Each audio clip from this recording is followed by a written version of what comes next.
On this episode of History You Need, we will be taking a look at the life of George Washington.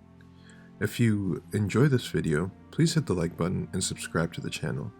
If you have any suggestions for future videos, leave a comment down below. George Washington was born on February 22, 1732, in Westmoreland County, Virginia, and was the eldest of Augustine and Mary Washington's 6 children. George's father died when he was age 11, and his older half-brother Lawrence inherited most of the property that his family owned. The income created from the property was enough to maintain Mary Washington and the rest of the children.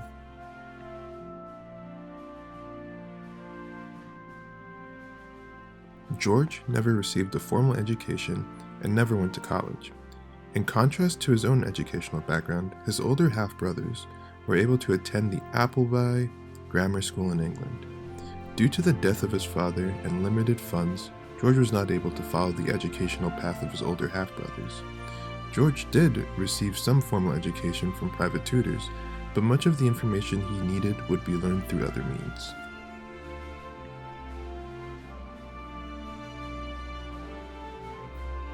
Initially as a young man, George Washington wanted to join the British Navy, but his mother did not approve.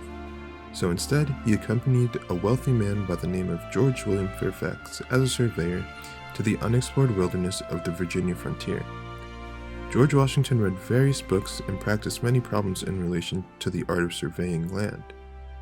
After gaining experience through various surveying jobs and his journey with George William Fairfax, and the influence of the Fairfax family, Washington was soon appointed as the county surveyor for the frontier county of Culpeper, Virginia.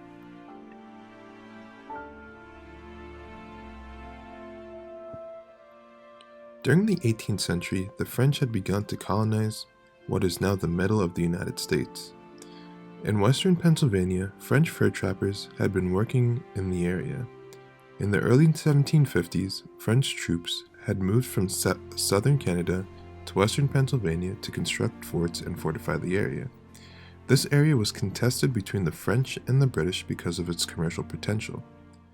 In 1753, the governor of Virginia, Robert Dinwiddie, sent Washington to western Pennsylvania in order to deliver a message demanding the French leave the area.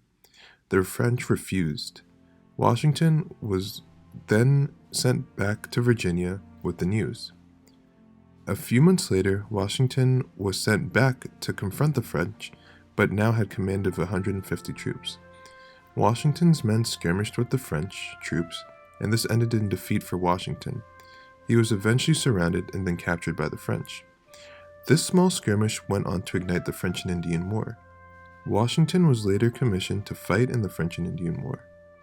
He was put in charge of Virginia's entire military force and was tasked with patrolling and protecting the Virginia frontier.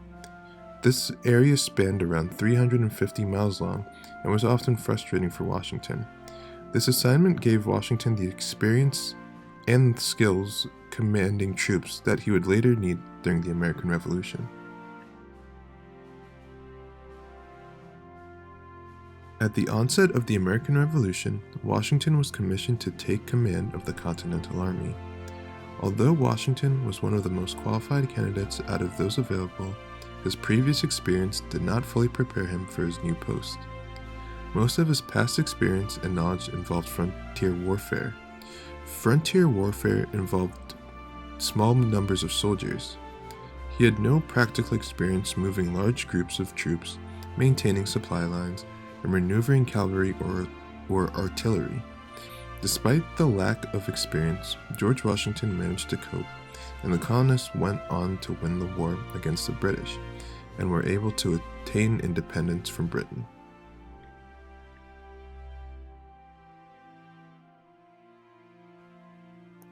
After the war, Washington wanted to retire peacefully at Mount Vernon, but he was called back to duty in the years following the war.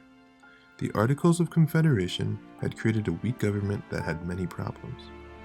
In 1787, Washington traveled to the Constitutional Convention and was unanimously chosen to preside over the event.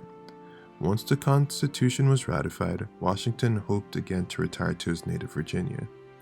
He was denied this opportunity after the first presidential election, as he received a vote from every elector in the Electoral College and became the first president of the United States.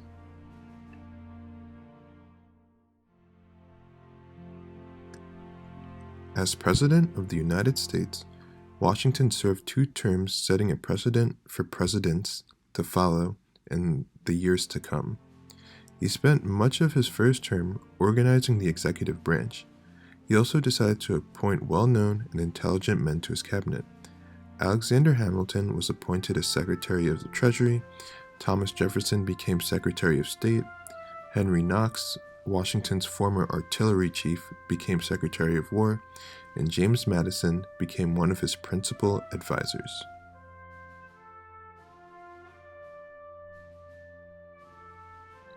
After Washington's second term in office, George was able to return to Mount Vernon. His time back at home would be short.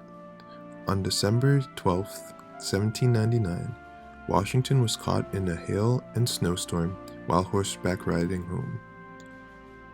When Washington arrived at his house, he insisted on eating dinner in his wet clothes because he did not want to be late. Soon after, Washington realized he had a sore throat and his voice started to become hoarse. Washington's illness soon became worse and he passed away. As a part of his will, Washington freed the slaves that he owned. At the time of his death, there were 316 slaves working on his plantation. All of these slaves were not to be freed. The slaves that were brought into the marriage by Martha Washington were not freed, as they were not George's property.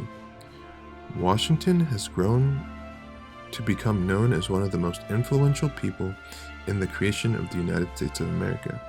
He is known for setting a precedent of integrity, honor, intelligence, and humility that all presidents have aimed to replicate in some form. If you liked this video and would like to see more videos about history, please like, comment, and subscribe. Thank you.